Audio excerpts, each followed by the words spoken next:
This podcast is sponsored by nobody.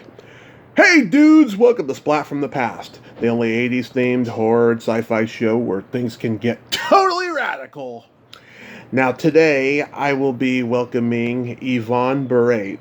You all remember him as Dennis, the hockey goalie in Paul Newman's classic sports comedy Slapshot, celebrating its 45th anniversary. He will be my second guest from that classic movie. He was also the star of Jos Carbone, which was a French-Canadian sci-fi movie, I think a year or two before that. And he made his film, one of his first films was The Heavenly Bodies. And he guest starred on Matt and Jenny after Slapshot. And find out what he's been doing since, besides all the autograph signing shows and reunions for Slapshot. And it's going to be a great conversation. I didn't even know he was on Facebook until Greg Gilbert interviewed him earlier this year. So I'm a pretty happy guy that I got him now.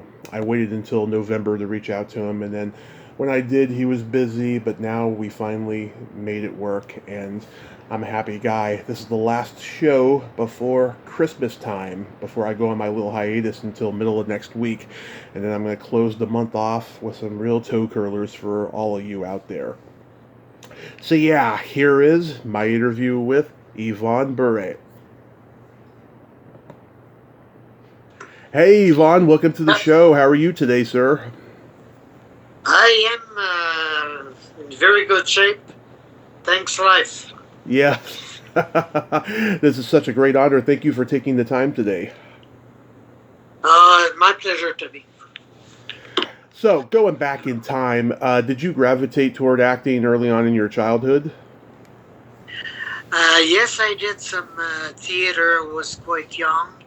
Then I went to National Theatre School of Canada at the age of 20. I was there for 3 years. Mm-hmm. Then I started doing French-Canadian movies. Yes. And they called me to portray the goalie in Slapshot, and that was my first American experience. Before we get into Slapshot, though, did you attend college? No, I went to National Theatre School. Oh, okay. I did some amateur theater, yes, before, and our coach thought that I had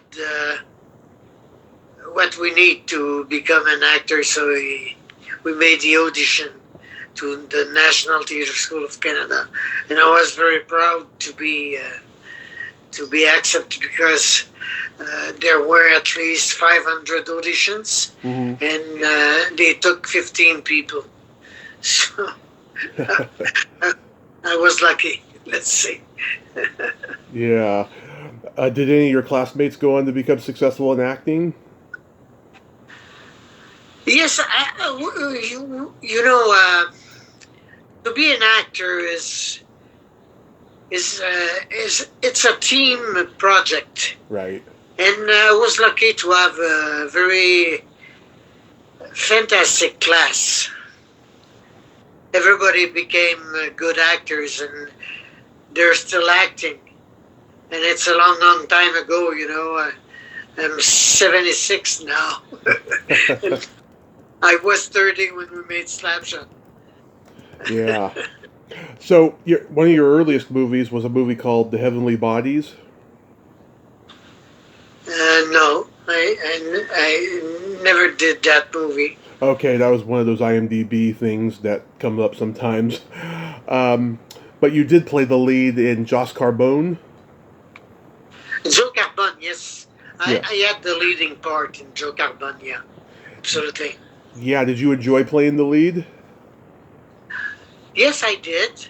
But the important thing for an actor, as I'm concerned, is to have a character interesting to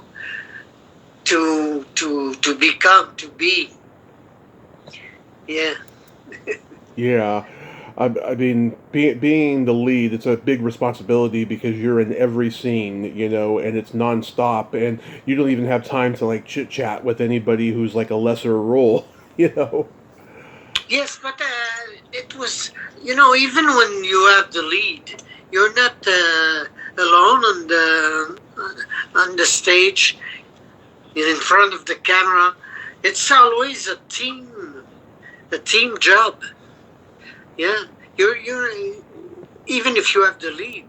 For me, it's the same thing. Yeah, it's just you do a little more, but with the same interest.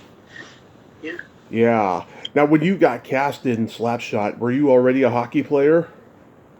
I did. I knew how to skate, but I was not a hockey player. They hired me as an actor. They came to Montreal. They were looking for a short, squat French Canadian Mm-hmm. to portray the goalie, and they were in Montreal, and they had already auditioned like 300 people for the part, but they were lead through the artistic colony in Montreal by a friend of mine with whom I had made a few movies, Donald Pilon, and uh, you know, uh, they were in Montreal. George Hill was there, the director, Mm-hmm. and Mike Fenton, the casting director, is the one who made One Flew Over Cuckoo's Nest. Oh yeah. So they were really looking for the good people to become the character. And Donald, brought them at Kaolani. It's a it's a cinema company, Mm-hmm. and they had some movies we had done together, and they saw scenes from two of those movies, and they said yes, we want to see him today. And I live 500 of Montreal, east of Quebec. Mm-hmm. And I received a call at 9 o'clock in the morning from somebody from l'Union des Artistes. And she said, would you like to do a movie with Paul Newman? Mm-hmm. I said, yes, sure. Yeah. But I kept doing my things. I was working with a friend, and a little later, Donald Pilon, my friend, called me and he said, Yvon, that's very serious. You have a plane ticket at Montjoli Airport, which is an airport at 45 minutes from my home, Mm-hmm. and you have to be in Montreal today at the Ritz-Carlton to meet Mike Fenton, and you have to be there at 6 o'clock tonight. And I made it. I took my plane, I went there, and Mike Fenton was happy. I phoned him and he said, how did you made it?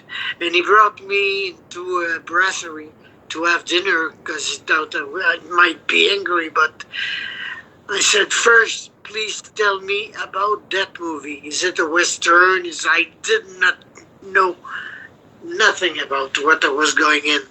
And he told me the whole story. He said, yes, well, the movie starts on you. And, I thought it was a hockey movie and da-da-da. Mm-hmm. And after the dinner, we went back to his room. And I read the script from the bottom to the end. Yeah. And around midnight, I auditioned doing the first scene of the movie. And he gave me the line. And after we've been through the lines, he started improvising, and Yeah. I had already a good idea who was Denis Lemieux, so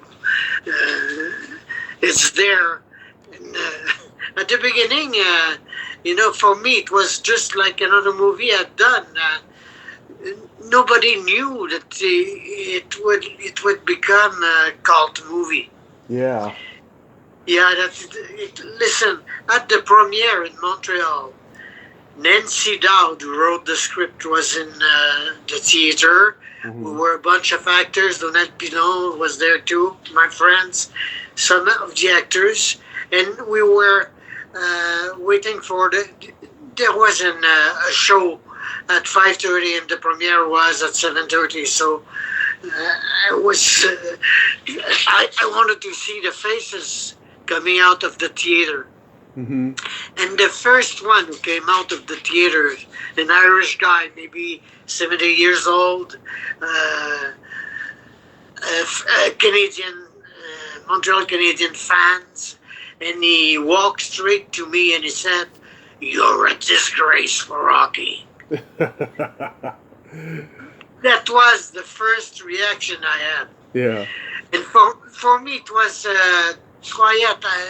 We did not do, we did not meet very often after that. Since 2001, from 76 to 2001, Mm-hmm. almost nothing. Nobody were talking about Slapshot in Quebec. And then I did an historical movie with which was 15 February 1839 Oh yeah. with Pierre Farardeau, who was a fantastic director. He died. Too bad.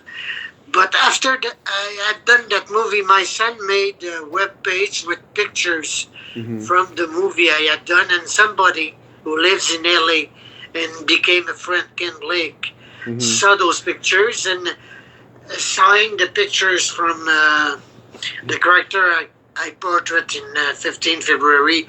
Yeah. He said, "Were you the goalie in Slapshot?" I said, "Yes." And he said, "Would you mind to sign pucks for me?" And I said, "Why? I'm not a collector, you know." I did not understand at first why.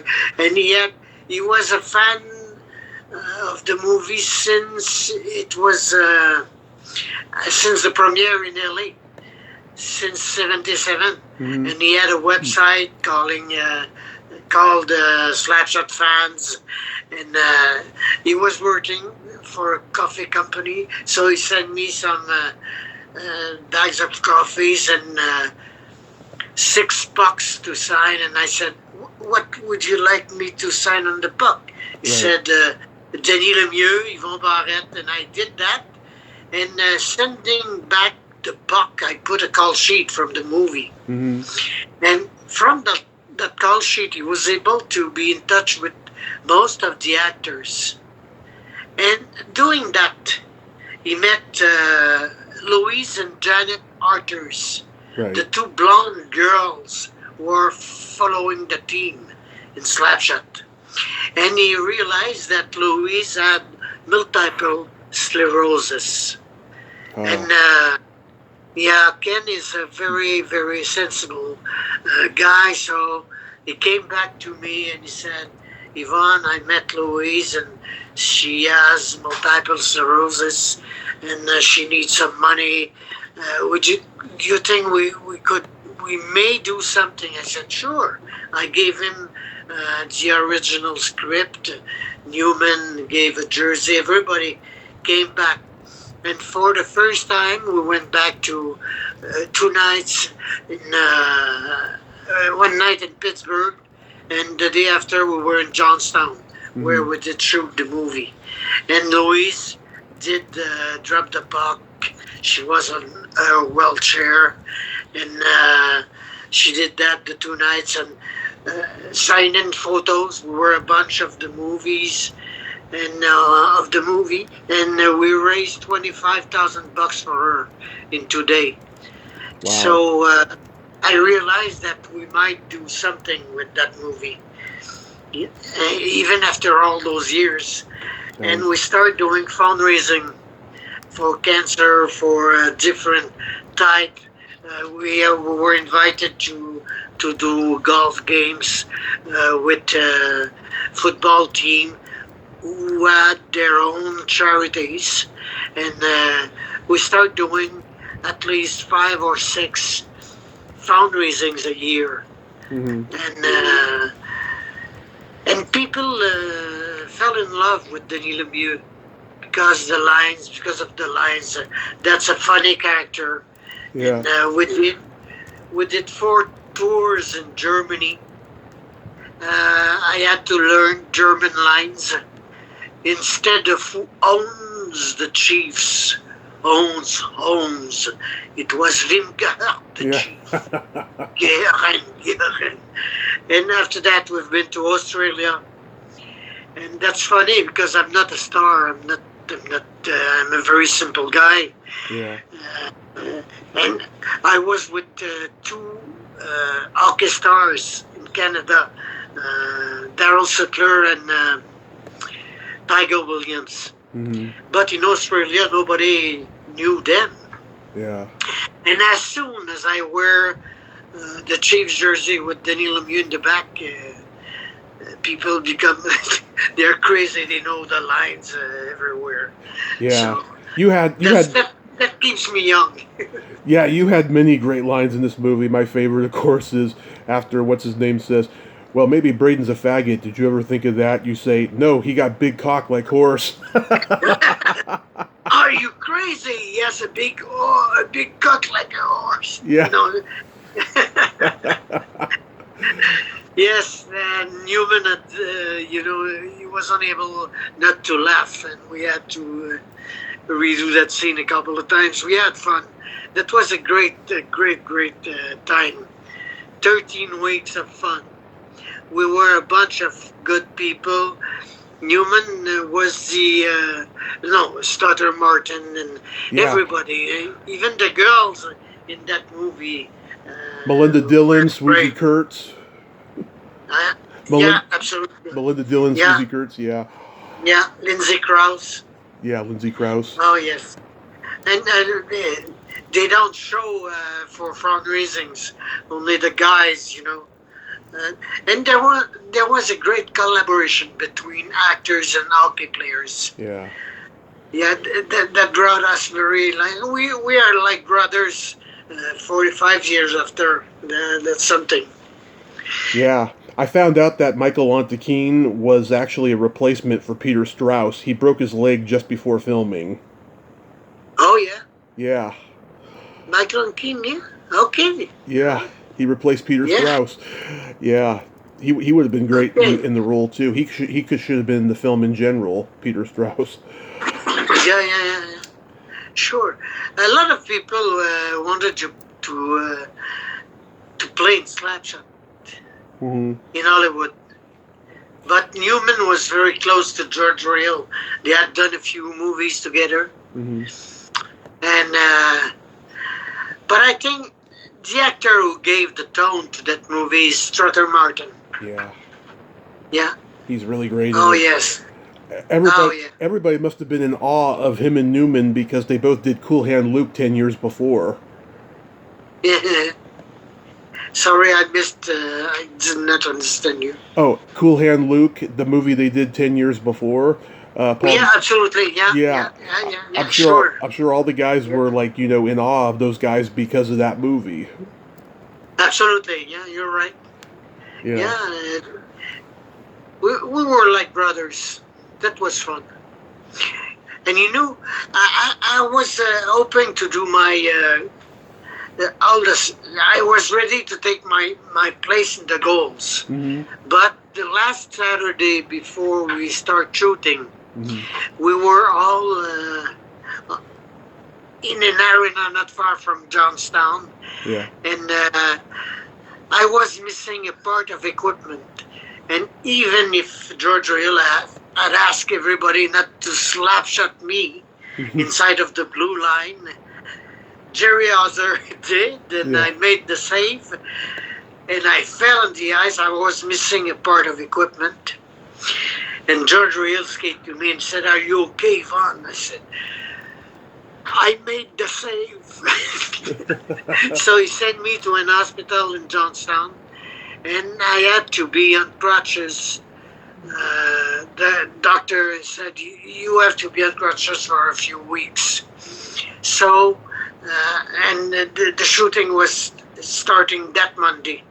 I thought I would lose the part, and they might ask somebody else to become Denis Lemieux, but I was in my room, and Lindsay Krause came and he said, "I'm gonna help you change your ice. You might need some ice on your knee," and they all came back from that practice, and they all came into my room.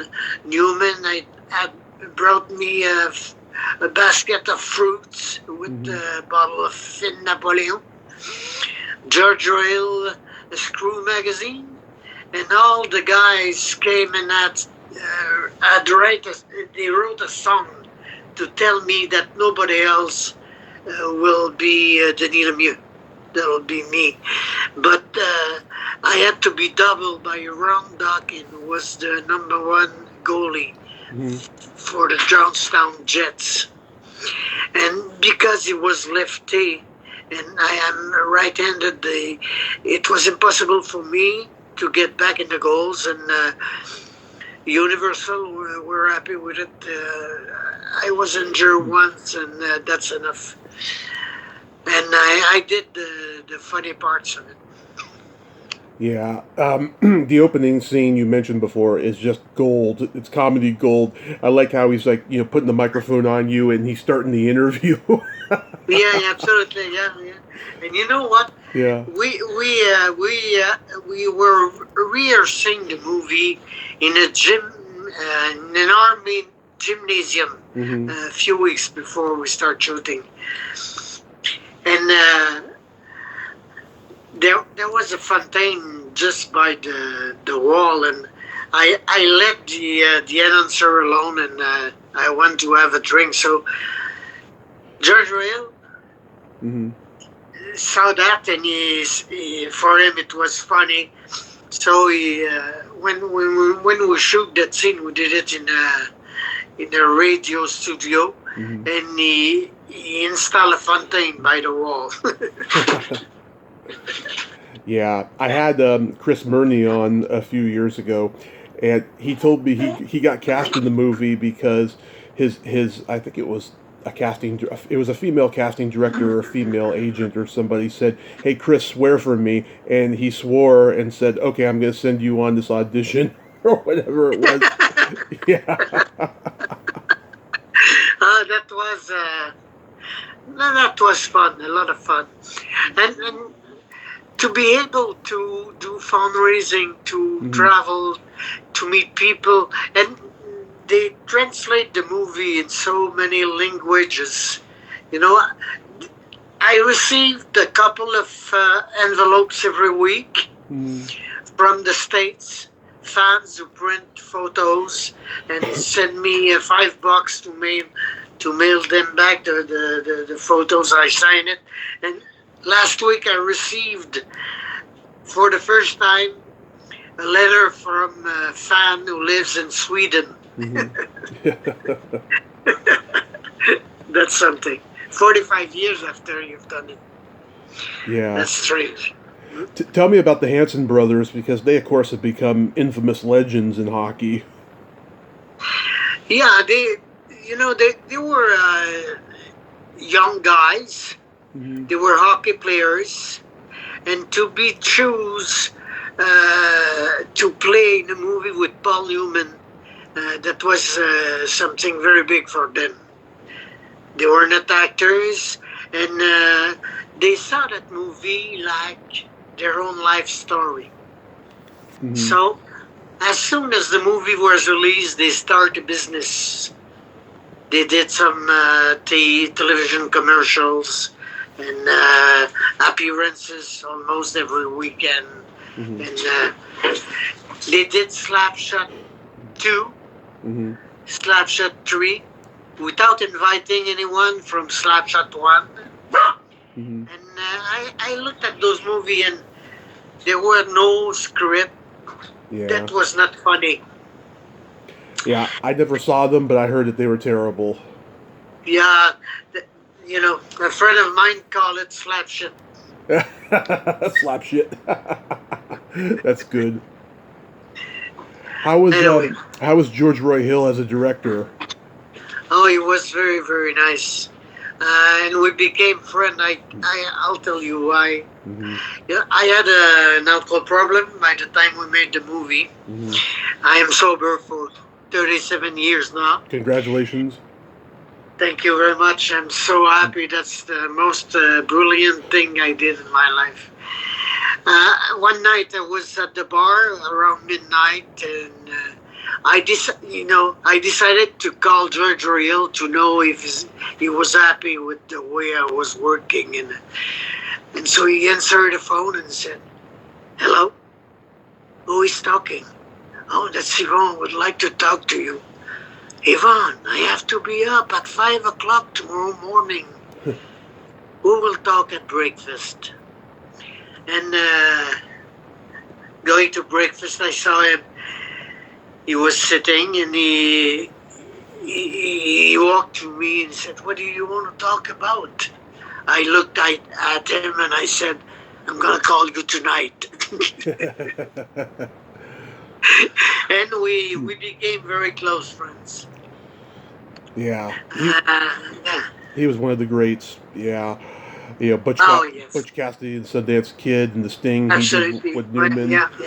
Yeah. And Slaughterhouse 5. Slaughterhouse 5, yeah. Absolutely. Yeah. A lot of great movies. Absolutely. So, wow. It's crazy that a woman wrote this movie because there's so many guy jokes in this movie. Was Nancy Dowd on set? Nancy Dowd was on set, absolutely, yeah. Mm-hmm. And do you know why she wrote that movie? No. Because her brother was playing for the Johnstown Jets. Mm-hmm. Okay? And he was supposed to do the training camp with the Chicago Blackhawks. Okay. But he was hit so badly. He was unable to do that camp, and that ended his career. Mm-hmm. So he called Nancy, who was learning how to write script. She was in LA. And he said, Nancy, he told her the story about the team, the Jets team. They did not know what was going to happen with that team. Mm-hmm. It was the violence in that league was just terrible. When I saw the first game, hockey players throwing their stick in the stands, and it was unbelievable for a French Canadian guy who was born with hockey. That was, Mm-hmm. That's why they made that movie, to get rid of violence in hockey. Wow. That was it. Yeah, that was the idea. I think they missed their goal a little bit. I know it's gotten much worse, I think. Yes, but anyway. So you've gotten to meet and know a lot of hockey legends because of this movie, right? Absolutely, yes. I am the only goalie who has little things at the Hockey Hall of Fame, like bobbleheads and things like that, who had never had a goal against him. Mm-hmm. Nobody never scored against me. Uh-huh. And I am one of the favorite goalies on the planet. That's just unbelievable. Yeah. Did you ever meet Gordie Howe? Yes, I met him once in Prince Edward Island. We had a fundraising there, mm-hmm. and he was there, and I met him. Yes, sure. I met a lot of hockey players in Australia. I was with Darryl Sittler and Tiger Williams, and I met Guy Lafleur. I met a lot of people. Mm-hmm. Bobby Clark. I do sometimes collector shows. Yeah. And I'm not alone signing things in those shows. So I meet a lot of people, and they know Slapshot, and they are interested in, like you are, the same thing. Mm-hmm. So I tell stories and podcasts. Yeah. Yeah. Certainly. Yeah. Now I know that you've stayed in touch with a lot of the guys on the team and everything, but this is kind of a loaded question. Did you ever come across Paul Newman again after that? After the movie, no, no. He was involved in car Mm-hmm. in big car things, and he went to Montreal. And a friend of mine met him, and he said, "I'm a friend of Yvon," and said, "Say hello to him." But we never. I came back in Gaspésie. I almost quit Montreal years before. So Mm-hmm. here I live in country and very quiet place, and I don't meet. I have to take planes to go to Montreal to go anywhere. So I never met him back after the movie. Was his wife Joanne Woodward on set? That was a big party. Newman was so nice, Yeah. and I was so proud to have the opportunity to work with him. He was one of my favorite actors. Mm-hmm. He was involved in so many movies. And he started, I don't remember, a school in New York. Mm-hmm. Oh, the actor studio. Yeah, absolutely. Yeah. Yeah. Absolutely, yeah. Him and Brando, and then a little bit later James Dean followed suit, Yeah. and then Al Yeah. Pacino and De Niro. Yeah. Absolutely, yes. Yeah. Yeah. After this movie, you guest starred on an episode of Matt and Jenny. Do you remember anything about that? No, not really. I went back. I went back in country and I did some theater Mm-hmm. with people. I did theater for 15 years in my village. Mm-hmm. I did a theater play, which we were supposed to do 30 times, and we went all around Quebec and we played it 175 times. Mm-hmm. And I did a few movies after that. I'm still an actor, an old one, but an actor. So you're still acting even in the pandemic? Oh yes. Yeah. Oh yeah. I'm always acting. Yeah. Do you have any upcoming projects? No, not really. I'm a co-owner of a wood transformation business at 5 minutes from my house. So I work. I still work at 76. So it keeps me in shape, and I don't need more than I have. So I'm not looking for more than I have. I'm happy. I have a son, 2 grandchild, and I'm gonna be a grandfather in February. That is wonderful. God bless you. Wow. Oh yeah, 37 years sober. So, if you don't mind my asking, what was the breaking point? What made you get sober? I'll tell you the story because in a way it's very interesting. I was doing a show in my village. Mm-hmm. I was directing 17 actors Mm-hmm. from 5 years old to 70 years old. It was a show telling the story of a train station, and there were 5 musicians involved in the thing. And the night before that rehearsal, I had some arguments with my girlfriend, and we had a little too many beers. Mm-hmm. So I came to the rehearsal, and there was a bar, and when the actors came in, I came in to rehearse. I had a beer in my hand, and a friend of mine who was acting told me, "Yvon, you are the director. You direct the writing of the show. If you drink, nobody will be able to do anything here. Mm-hmm.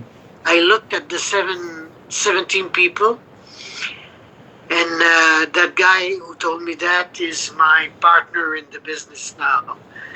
I said, Renee,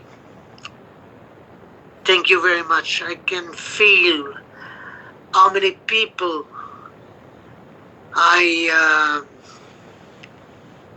bother with that thing, and I tell you, that's the last time you see me drink. Wow. Before the show, we were doing the show in 2 weeks. Then I will go to a cure, Mm-hmm. and I will never drink in my life after that. And that's what I did. Well, God, I had my car accident 7 years ago, and I've been sober ever since. Yeah, I spent 30 days in a coma, and it was strange, really strange. My best friend had died in a sober car crash a few months before that, and I was depressed. I wanted to go too. I didn't want to live anymore, and I'm pretty sure that once I got to the light, I'm sure my friend said, "No, no, no, no! You go back. You're not done yet. You go back." Because I woke up 30 days later, and Absolutely, yeah. it's been a blessing to me to get a second chance like that and get to start this podcast and talk to people like yourself that I grew up watching. It's profound. Oh, yes, absolutely. You know, the way I understood uh, how it was easy to quit drinking is Mm-hmm. because I met somebody who was leading me to that cure station, and he said, Yvon, you're allergic to alcohol.